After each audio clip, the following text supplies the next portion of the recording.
आइए दोस्तों, आज कुछ ग्रुप डी और एनटीपीसी स्पेशल पढ़ेंगे। आइए देखते हैं पहला क्वेश्चन क्या है कि CaO यानी कैल्शियम ऑक्साइड, CaO यानी कैल्शियम ऑक्साइड का दरम्यान यानी यूनिट मास कैसे निकालेंगे। यूनिट मास कैसे निकाला जाता है, यूनिट मास कैसे निकालेंगे कैल्शियम ऑक्साइड का। तो देखिए, सबसे पहले आपको यूनिट मास निकालने यानी द्रव्यमान निकालने के लिए आपको द्रव्यमान संख्या याद करना पड़ेगा। दोस्तों, आपको द्रव्यमान संख्या सबसे पहले यूनिट मास निकालने के लिए क्या करना पड़ेगा, द्रव्यमान संख्या आपको याद करना पड़ेगा। जैसे देखिए, कैल्शियम का परमाणु क्रमांक कितना होता है, कैल्शियम का परमाणु क्रमांक 20 होता है। कैल्शियम का जो परमाणु क्रमांक है दोस्तों वो 20 होता है, और द्रव्यमान संख्या जो होता है यानी 40 होता है। द्रव्यमान संख्या कितना होता है, 40 होता है। और ऑक्सीजन यानी O से ऑक्सीजन का कितना होता है, परमाणु क्रमांक 8 होता है। ऑक्सीजन का जो परमाणु क्रमांक है वो 8 होता है और द्रव्यमान संख्या 16 होता है। यानी CaO कैसे निकालेंगे, देखिए CaO यानी इसका द्रव्यमान संख्या कितना होगा, 40 हुआ था तो 40 40 40 और O का 16 यानी 40 प्लस 16, 40 प्लस 16 कितना हो गया, 56। यानी इसका जो 56 होगा, 56 म्यू होगा। ऐसे यू का म्यू का जो एथी देता है 56 म्यू इसका आंसर होगा। CaO का जो द्रव्यमान यूनिट यानी यूनिट मास जो निकालेंगे इससे आंसर क्या होगा, 56 म्यू। आप लोग देख लीजिए, 40 जो कैल्शियम का होता है द्रव्यमान संख्या 40 होता है और ऑक्सीजन का 16 होता है। कैल्शियम का 40 और ऑक्सीजन का 16 होता है, तो दोनों को प्लस कर देंगे तो कितना हो जाएगा, 56। सॉरी जो लिखा गया है 56 हो जाएगा। कितना हो जाएगा, 56 म्यू इसका आंसर हो जाएगा। अब आइए देखते हैं कि कैल्शियम CaO को क्या कहते हैं, तो कैल्शियम ऑक्साइड कहते हैं। CaO को क्या कहते हैं दोस्तों, कैल्शियम ऑक्साइड कहते हैं। और कैल्शियम ऑक्साइड का एक और नाम है, कैल्शियम ऑक्साइड का एक अन्य नाम भी है, उसको क्या कहते हैं दोस्तों, तो क्विकलाइम। दोस्तों देखिए, क्विकलाइम, कैल्शियम ऑक्साइड को क्या कहा जाता है, क्विकलाइम ही कहा जाता है। हो सकता है कि एग्जाम में कैल्शियम ऑक्साइड न देकर क्विकलाइम दे दे, तो इसलिए आप लोग दोनों शब्दों को याद रखिएगा कि CaO का जो सूत्र होता है कैल्शियम ऑक्साइड होता है और उसे क्विकलाइम भी कहते हैं। क्या कहते हैं दोस्तों, क्विकलाइम कहते हैं। क्या कहते हैं, क्विकलाइम कहते हैं। अब आइए देखते हैं कि कैल्शियम ऑक्साइड जो है, कैल्शियम ऑक्साइड जो है दोस्तों वो जल से अभिक्रिया करके क्या बनाता है। जो कैल्शियम ऑक्साइड है वो जल से अभिक्रिया जब करेगा तो वह क्या बनाएगा, तो जो कैल्शियम ऑक्साइड है जल के साथ अभिक्रिया कर कैल्शियम हाइड्रोक्साइड बनाता है। क्या बनाता है दोस्तों, कैल्शियम हाइड्रोक्साइड बनाता है। जो कैल्शियम ऑक्साइड है जल से जो जब अभिक्रिया करता है तो कैल्शियम हाइड्रोक्साइड बना लेता है। क्या बनाता है दोस्तों, कैल्शियम हाइड्रोक्साइड बनाता है। कैल्शियम हाइड्रोक्साइड का सूत्र क्या होता है, CaOH का होल ट्वाइस, Ca और OH का होल ट्वाइस। कैल्शियम हाइड्रोक्साइड का सूत्र क्या होता है, CaOH का होल ट्वाइस, जिसे बुझा हुआ चूना कहते हैं। जिसे क्या कहते हैं दोस्तों, तो बुझा हुआ चूना कहते हैं। यानी कैल्शियम हाइड्रोक्साइड को बुझा हुआ चूना कहा जाता है, जिसका सूत्र होता है CaOH का होल ट्वाइस। यानी देखिए CaOH का होल ट्वाइस, जिसे कैल्शियम हाइड्रोक्साइड कहते हैं, जिसे बुझा हुआ चूना भी कहा जाता है। अब आइए देखते हैं दूसरा क्वेश्चन क्या है, उष्मीय ऊर्जा।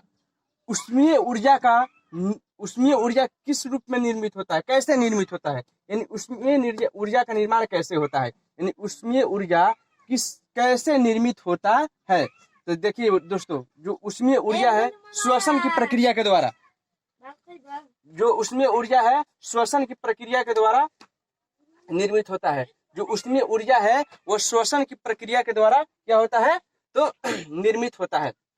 अब आइए देखते हैं दोस्तों, ये सब आया हुआ क्वेश्चन है, आप लोग जरूर नोट कर लीजिएगा।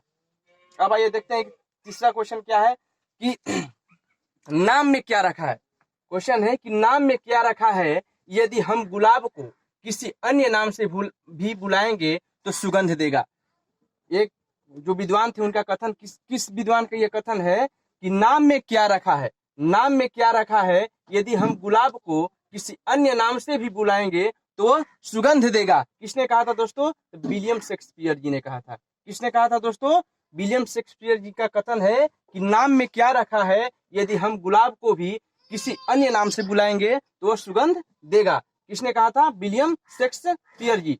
तो हम लोग भी वही पढ़ेंगे जो जिससे हम लोग का सिलेक्शन हो जाए, नाम पर नहीं जाना है। आइए देखते हैं कि जो विलियम शेक्सपियर जी थे इनका जन्म कहाँ हुआ था? ये कहाँ के निवासी थे दोस्तों? इंग्लैंड के निवासी थे। इंग्लैंड यानी ब्रिटेन का निवासी थे। किसने? विलियम शेक्सपियर जी। इनका जन्म कहाँ हुआ था? हम लोग जो पढ़ेंगे डिटेल से पढ़ेंगे। यानी विलियम शेक्सपियर का जन्म कब हुआ था? यानी 26 अप्रैल। दोस्तों याद रखिएगा, 26 अप्रैल। ये क्वेश्चन पूछा गया है, ये क्वेश्चन पूछा हुआ क्वेश्चन है दोस्तों। ग्रुप डी, जो इससे पहले ग्रुप डी का एग्जाम हुआ था 2018 में, उसमें ये क्वेश्चन आया हुआ है। तो इसलिए हम डिटेल में इसको जानेंगे। जो विलियम शेक्सपियर जी थे, इनका जन्म कब हुआ था? तो 26 अप्रैल 1564 ईस्वी को। 26 अप्रैल 1564 ईस्वी को, 1564 में 26 अप्रैल 1564 ईस्वी को इंग्लैंड में इनका जन्म हुआ। किसका? विलियम शेक्सपियर जी का। अब आइए जानते हैं कि इनका कुछ महत्वपूर्ण किताबें हैं, यानी पुस्तकें इनके जो इसने विलियम शेक्सपियर जी लिखे हैं। उनका किताब कौन कौन सा है? तो ओथेलो, ओथेलो, हेमलेट। हेमलेट कई बार पूछा गया है, आप लोग तो को भी पता होगा कि हेमलेट आप लोगों को कई बार मिला होगा बुक में। यानी Othello, Hamlet, Romeo and Juliet. तीसरी बुक क्या है? Romeo and Juliet. और चौथी जो बुक है किंग लियर, किंग लियर और आदि है। ये महत्वपूर्ण बुक है, इसलिए आप लोग को हम यहाँ लिखकर बता दिए हैं। और इनकी किताबें हैं तो कौन कौन सी है?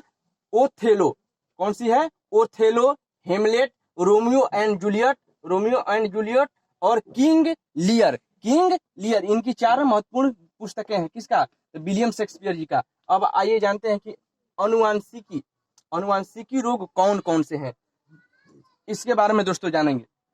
तो वरनधनता, वरनधनता जिसे कलर विजन भी कहते हैं, वरनधनता जिसे कलर विजन भी कहते हैं, यह एक क्या है? अनुवांशिकी रोग है। यह अनुवांशिकी रोग का मतलब क्या होता है कि यदि आपके पिता, यानी पीढ़ी दर पीढ़ी चलने वाला, पीढ़ी दर पीढ़ी चलने वाला ये रोग होता है। यानी अनुवांशिकी रोग, यानी वरनधनता जो है ये पीढ़ी दर पीढ़ी चलने वाला रोग है दोस्तों। यानी वरनधनता, हम इसको इसलिए लाए हैं कि वरनधनता तो हमको पता था, पर इसका एक अन्य नाम भी है, इसका एक अन्य नाम भी है। उसे क्या कहते हैं? तो डाल्टोनिज्म। वरनधनता को और किस नाम से जाना जाता है दोस्तों? डाल्टोनिज्म के नाम से जाना जाता है। हो सकता है कि वरनधनता ना देकर डाल्टोनिज्म दे दे, इसलिए हम इस पॉइंट को यहाँ पर लाए हैं कि वरनधनता एक अनुवांशिकी रोग है जो पीढ़ी दर पीढ़ी चलता है। यदि आपके पिता में है तो उस जो आपके पिता में है तो आपको जरूर होगा। ये जो अनुवांशिकी रोग होता है तो पिता में है तो पुत्र में जरूर होगा। तो इसे क्या कहते हैं? डाल्टोनिज्म कहते हैं। वरनधनता में दोस्तों होता क्या है कि कलर का पहचान नहीं होता, जैसे लाल और हरा कलर को आप नहीं पहचान सकते हैं। आइए दूसरा क्वेश्चन, दूसरा जो वरनधनता रोग है उसे जानते हैं। हीमोफीलिया, दूसरा जो वरनधनता रोग है यानी दूसरा जो अनुवांशिकी रोग है उसे जानेंगे। तो दूसरा कौन सा अनुवांशिकी रोग है दोस्तों? तो हीमोफीलिया। हीमोफीलिया का अन्य नाम है, हीमोफीलिया तो हमको पता था, हीमोफीलिया एक अनुवांशिकी रोग है, पर इसका एक अन्य नाम है दोस्तों, इसलिए हम इसको लाए हैं। आप लोग इसको नोट कर लीजिएगा। हो सकता है हीमोफीलिया ना देकर मंगोलिज्म, इसका अन्य नाम क्या है दोस्तों? मंगोलिज्म। यानी हीमोफीलिया का अन्य नाम क्या है? मंगोलिज्म। इसमें क्या होता है कि जो हमारा रक्त होता है वो थक्का नहीं जम पाता है, यानी रक्त जो होता है छिड़ जाता है, रक्त क्षीणता भी कहते हैं। हीमोफीलिया का रक्त क्षीणता भी कहते हैं, इसे मंगोलिज्म भी कहा जाता है। तो इसमें क्या होता है? रक्त नहीं जमता है हीमोफीलिया में। अब आइए देखते हैं तीसरा जो अनुवांशिकी रोग है थैलेसेमिया। तीसरा जो अनुवांशिकी रोग कौन सा है दोस्तों? थैलेसेमिया। इसको आप लोग जरूर नोट कर लीजिएगा, VVI क्वेश्चन है दोस्तों। थैलेसेमिया जो है ये भी एक अनुवांशिकी रोग है। और चौथा जो अनुवांशिकी रोग है डाउन सिंड्रोम। ये चौथा जो दोस्तों अनुवांशिकी रोग है उसका नाम क्या है? Down syndrome. इसमें क्या होता है कि जो गुणसूत्र होते हैं, मनुष्य में गुणसूत्रों की संख्या दोस्तों 46 होती है। मनुष्य में गुणसूत्रों की संख्या जो होती है, गुणसूत्र की जो संख्या होती है कितनी होती है? 46 होती है। पर डाउन सिंड्रोम से जो व्यक्ति पीड़ित होगा उसमें गुणसूत्रों की जो संख्या हो जाएगी वो कितनी हो जाएगी? 47, यानी 1 बढ़ जाता है। इसलिए ये भी डाउन सिंड्रोम भी क्या है? एक अनुवांशिकी रोग है, यानी पीढ़ी दर पीढ़ी चलने वाला रोग है। आप लोग इसको नोट कर लीजिएगा। ये भी ग्रुप डी का जो प्रीवियस ईयर क्वेश्चन है उसमें आप लोगों को मिलेगा कि डाउन सिंड्रोम जो है वो क्या है? एक अनुवांशिकी रोग है और इसमें जो गुणसूत्रों की संख्या होती है 1 बढ़ जाती है, यानी इसमें गुणसूत्रों की संख्या कितनी होती है दोस्तों? 47 होती है।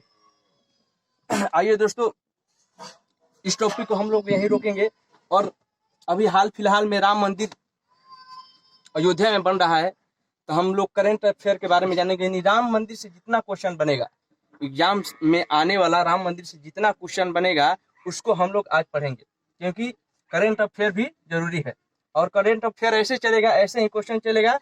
एनटीपीसी और ग्रुप डी का जो एग्जाम होने वाला है उसकी तैयारी कर चलेंगे कि जो 10 या 5 क्वेश्चन होगा जैसे हम डिटेल में बताएंगे, और एक करेंट अफेयर का एक टॉपिक लेंगे, उसका जो पूरा क्वेश्चन होगा उसको हम यहाँ पर बताने का प्रयास करेंगे ज़्यादा से ज़्यादा हो सके। तो राम मंदिर के बारे में आज हम लोग जानेंगे कि राम मंदिर का जो बनने वाला है दोस्तों, तो राम मंदिर कहाँ बनेगा दोस्तों, तो अयोध्या कहाँ है, उत्तर प्रदेश।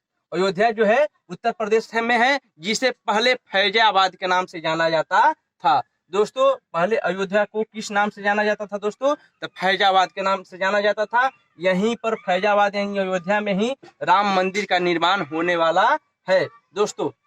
अब आइए जानते हैं कि इस राम मंदिर जो कंपनी बनाएगी उस कंपनी का नाम क्या है। यानी उस कंपनी का नाम है LNT यानी लार्जन एंड बुर्टो यानी LNT कंपनी राम मंदिर का निर्माण करेगी। जो इसमें तो ट्रस्ट का एक निर्माण किया गया, राम मंदिर ट्रस्ट का निर्माण किया गया है, और उस ट्रस्ट ने LNT कंपनी को जो ये टेंडर या जो भी बोलेंगे, ठेका या टेंडर बोलेंगे, वो LNT ही उस मंदिर का निर्माण करेगी। दोस्तों आप इस पॉइंट को जरूर नोट कर लीजिएगा कि किस कंपनी ने बनाएगी, तो LNT बनाएगी। करेंट अफेयर अनिवार्य है दोस्तों, करेंट अफेयर पढ़ना अनिवार्य है। अब राम मंदिर से जितना क्वेश्चन बनेगा हम आपको बताने का प्रयास करेंगे। तो किस कंपनी ने बनाएगी, LNT कंपनी बनाएगी। आइए दोस्तों जानते हैं कि जो राम मंदिर का ऊंचाई होगा कितना फीट होगा। तो राम मंदिर का जो ऊंचाई होगा 161 फीट होगा।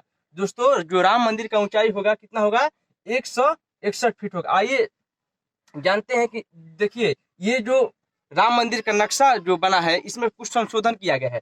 पहले इस राम मंदिर का जो ऊंचाई था 141 फीट था। दोस्तों आप लोग इसको भी नोट कर लीजिएगा, जो पहले नक्शा में राम मंदिर का जो ऊंचाई था कितना था, 141 फीट। हो सकता है यही पूछ दे कि पहले राम मंदिर में जो ऊंचाई थी कितनी फीट और कितना बढ़ाया गया था। यानी पहले था 141 फीट और 20 फीट बढ़ाकर जो नया आया है मंदिर बनाने की योजना, उसमें 20 फीट और बढ़ा दिया गया है, यानी 161 फीट की ऊंचाई होगी। अब आइए जानते हैं कि जो राम मंदिर बनाएंगे उस वास्तुकार का नाम क्या है। सबसे इंपॉर्टेंट चीज यानी VVI क्वेश्चन है ये, कि जो राम मंदिर को बनाएंगे उस वास्तुकार का नाम क्या है। दोस्तों उस वास्तुकार का नाम है चंद्रकांत सोमपुरा। दोस्तों चंद्रकांत सोमपुरा जी यह कृति को संभव करेंगे, यानी राम मंदिर के वास्तुकार जो है वो चंद्रकांत सोमपुरा जी। बहुत ये जो क्वेश्चन है VVI क्वेश्चन है कि वास्तुकार, राम मंदिर का वास्तुकार कौन है दोस्तों, तो चंद्रकांत सोमपुरा जी। कौन है, चंद्रकांत सोमपुरा जी राम मंदिर का वास्तुकार है। आइए जानते हैं कि इसका राम मंदिर का शिलान्यास कब किया गया। यानी राम मंदिर का शिलान्यास कब किया गया दोस्तों, तो 5 अगस्त 2020 दोस्तों, जो राम मंदिर का शिलान्यास किया गया तो 5 अगस्त 2020 को किया गया। किसके द्वारा किया गया, तो हमारे प्रधानमंत्री नरेंद्र मोदी जी के नेतृत्व में राम मंदिर का शिलान्यास किया गया। कब, 5 अगस्त 2020 को। दोस्तों आइए जानते हैं 5 अगस्त के बारे में और जानेंगे कि इससे साल भर पहले यानी 5 अगस्त 2019 को ही 370 जो धारा थी जम्मू कश्मीर को 5 अगस्त 2019 को ही हटाया गया था। यानी 5 अगस्त को ही 2019 को जो 370 जम्मू कश्मीर का धारा था, जो विशेष दर्जा दिया गया था जम्मू कश्मीर को, उस धारा को 5 अगस्त 2019 को ही हटाया गया था। और 5 अगस्त 2020 में क्या हुआ कि राम मंदिर का शिलान्यास नरेंद्र मोदी के नेतृत्व में किया गया। आइए जानते हैं कि राम मंदिर में पिलरों की संख्या कितनी है। राम मंदिर में पिलरों की संख्या कितनी हो गई, यानी राम मंदिर में जो पिलरों की संख्या होगी 360 होगी। दोस्तों राम मंदिर में पिलरों की संख्या कितनी होगी, 360 होगी। जो इससे पहले नक्शा था राम मंदिर का उसमें पिलरों की संख्या कितनी थी, 212। पहले जो नक्शा था उसमें कितनी थी, 212। पर अभी जो हाल फिलहाल जो नक्शा आया है उसमें 360 पिलर होंगे और यही नक्शा पर राम मंदिर का निर्माण हो रहा है। दोस्तों आइए जानते हैं इसमें कुल खर्च कितना होगा, यानी राम मंदिर में कुल खर्च कितना होगा, तो लगभग 300 करोड़, यानी लगभग 300 करोड़ अनिवार्य है, हो सकता है इससे ज्यादा भी खर्च हो सकता है, पर लगभग 300 करोड़ जो खर्च लगेगा ये मान कर चलिए कि इतना अनिवार्य है, इससे ज्यादा भी खर्च हो सकता है। अब आइए जानते हैं कि राम मंदिर बनकर कब तैयार हो जाएगा, यानी कितने वर्षों में ये बनकर तैयार हो जाएगा। तो राम मंदिर जो है 3.5 साल, यानी 3.5 साल के अंतर्गत राम मंदिर पूर्ण रूप से बनकर तैयार हो जाएगा। कितने वर्षों के अंतराल पर दोस्तों? तो 3 साल के अंदर, 3 साल के अंदर, यानी 3 साल जब सॉरी 3.5 वर्ष जब पूरा होगा राम मंदिर बनकर तैयार हो जाएगा। आज से शिलान्यास से 3.5 वर्ष के बाद राम मंदिर बनकर तैयार हो जाएगा। दोस्तों आइए जानते हैं कि जो राम मंदिर था, आप लोग तो जानते हैं कि राम मंदिर जो भूमि थी वो विवादित भूमि थी, उस पर विवाद चल रहा था मुस्लिम और हिंदुओं का। तो उसमें सुप्रीम कोर्ट में जो हुआ था वो केस गया था। तो सुप्रीम कोर्ट में जो केस गया था उस विवाद पर कितने दिन बहस चला, यानी कितने दिनों तक सुनवाई हुई? तो 40 दिनों तक। दोस्तों आप लोग इस पॉइंट को भी नोट कर लीजिएगा, इस पॉइंट को आप लोग नोट कीजिएगा कि 40 दिनों तक सुनवाई हुई थी। कितने दिनों तक? तो 40 दिनों तक। अब आइए जानते हैं कि उस कमेटी में जो जज थे, जो सुप्रीम कोर्ट के एक कमेटी बनाई गई थी राम मंदिर के केस को सुनवाई करने के लिए, तो उसमें जजों की संख्या कितनी थी? उसमें जजों की संख्या दोस्तों 5 थी। उसमें हो सकता है ये भी पूछ दे कि जो कमेटी बनाई गई थी राम मंदिर के सुनवाई के लिए, उसमें जजों की संख्या कितनी थी दोस्तों? तो उसमें जजों की जो संख्या थी, उसमें जजों की संख्या 5 थी दोस्तों। कितनी थी? 5 थी। अब आइए जानते हैं कि उनका एक जो मुख्य जज थे, यानी मुख्य निर्वाचन आयुक्त थे, यानी जो मुख्य जज थे रंजन गोगोई जी थे। किसके नेतृत्व में सुनवाई हुई थी दोस्तों? तो रंजन गोगोई जी के नेतृत्व में जो राम मंदिर विवाद था वो 40 दिन के बाद उसे बनाने का निर्णय दिया गया। तो पहला जो मुख्य जो जज थे वो कौन थे? रंजन गोगोई जी। और दूसरा जो जज थे S.A. बोबड़े, यानी शरद अरविंद बोबड़े। दूसरे जज कौन थे? शरद अरविंद बोबड़े। तीसरे जज का नाम क्या था दोस्तों? अशोक भूषण। आप लोग इस 5 जज का नाम भी याद कर लीजिएगा। हो सकता है 3 दे दे, एक अन्य दे दे और बोलेगा कि इसमें कौन नहीं थे, तो इसलिए 5 याद करना जरूरी है। तो जो तीसरे थे अशोक भूषण जी थे। तीसरे कौन थे दोस्तों? अशोक भूषण जी। और चौथा जो जज थे उनका नाम क्या था? D.Y. चंद्रचूड़ जी थे, जो चौथा जज थे। अब आइए दोस्तों, ये बहुत इंपॉर्टेंट चीज है, VVI क्वेश्चन है। इसमें एक मुस्लिम जज भी थे, उनका नाम क्या था? अब्दुल नाजीर। उनका नाम क्या था? अब्दुल नाजीर। आप लोग इसको जरूर याद कर लीजिए। हो सकता है पूछ दे जो राम मंदिर केस की सुनवाई के लिए 5 जजों की कमेटी बनाई गई थी, उसमें मुस्लिम जज कौन थे? यानी अब्दुल नाजीर जो थे वो एकमात्र मुस्लिम जज थे जो 5 सदस्यों की कमेटी में शामिल किए गए थे। अब आइए जानते हैं कि जो अंतिम फैसला आया था, जब अंतिम फैसला 40 दिन के बाद जो अंतिम फैसला आया था राम मंदिर बनाने का, कब आया था? तो 9 नवंबर 2019 को, 9 नवंबर 2019 को दोस्तों इनका राम मंदिर जो केस था उसका अंतिम फैसला जो आया था 9 नवंबर 2019 को आया था। 9 नवंबर 2019 को जो राम ट्रस्ट भूमि थी, जो राम जन्मभूमि से जो केस हुआ था, वो हिंदू परिषद ने जीत लिया और उनके पक्ष में सुनवाई आई। यानी 9 नवंबर 2019 को अंतिम फैसला आया था। आप लोग इसको भी नोट कर लीजिएगा। हो सकता है पूछ दे कि जो राम मंदिर विवाद था उसका अंतिम फैसला किस तिथि को आया था? तो 9 नवंबर 2019 को। आइए जानते हैं दोस्तों कि जो आप लोग तो जानते हैं कि जहाँ अयोध्या या फैजाबाद में पहले वहां पर बाबरी मस्जिद था। इसी मस्जिद के लेकर वहां पर विवाद चल रहा था हिंदू और मुस्लिमों में। तो जो बाबरी मस्जिद है उसको किसने बनवाया था? तो बाबरी मस्जिद को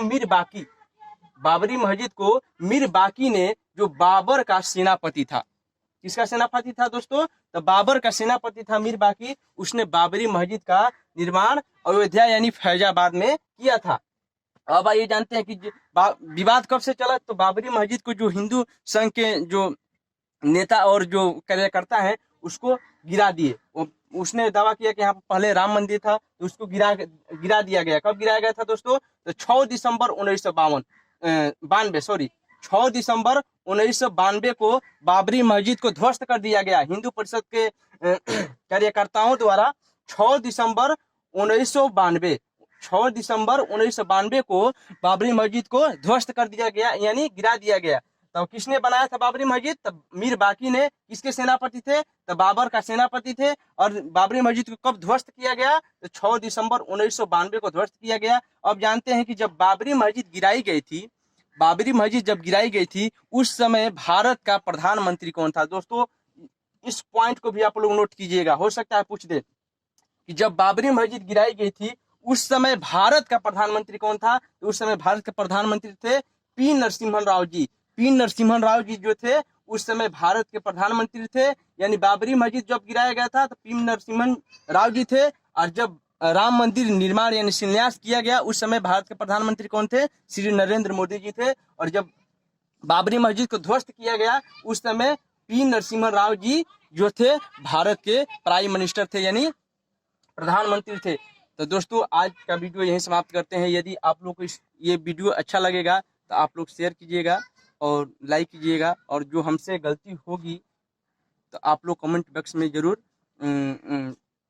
मैसेज कीजिएगा कि आपका कहाँ फॉल्ट है, हम उस फॉल्ट को जरूर सुधारेंगे। अब आप लोगों के लिए एक क्वेश्चन है जो आप लोग कमेंट बॉक्स में इसका आंसर देंगे। आप लोगों के लिए क्वेश्चन है कि भारत में अंग्रेजों द्वारा फुटबॉल का कब से आरंभ किया गया? ये क्वेश्चन दोस्तों ग्रुप डी का जो 2018 में एग्जाम हुआ है उस एग्जाम में ये क्वेश्चन पूछा गया है कि अंग्रेजों द्वारा भारत में फुटबॉल का किस वर्ष प्रारंभ किया गया था? यानी जो सबसे पहले अंग्रेजों द्वारा भारत में खिलाया गया था फुटबॉल, कब खिलाया गया था? तो आप लोग इसका आंसर दीजिएगा। और उस समय भारत का गवर्नर जनरल कौन थे? आप लोग इसके बारे में बताइएगा। और उस समय जब भारत का पहला फुटबॉल क्लब कौन सा है? आप लोग इस बारे में भी कमेंट कीजिएगा, यानी भारत का सबसे पहला फुटबॉल क्लब कौन सा है? धन्यवाद। आप लोग इसका जो आंसर है आप लोग जरूर कमेंट बॉक्स में दीजिएगा, और जो हमसे गलती होगी क्षमा कीजिएगा। धन्यवाद।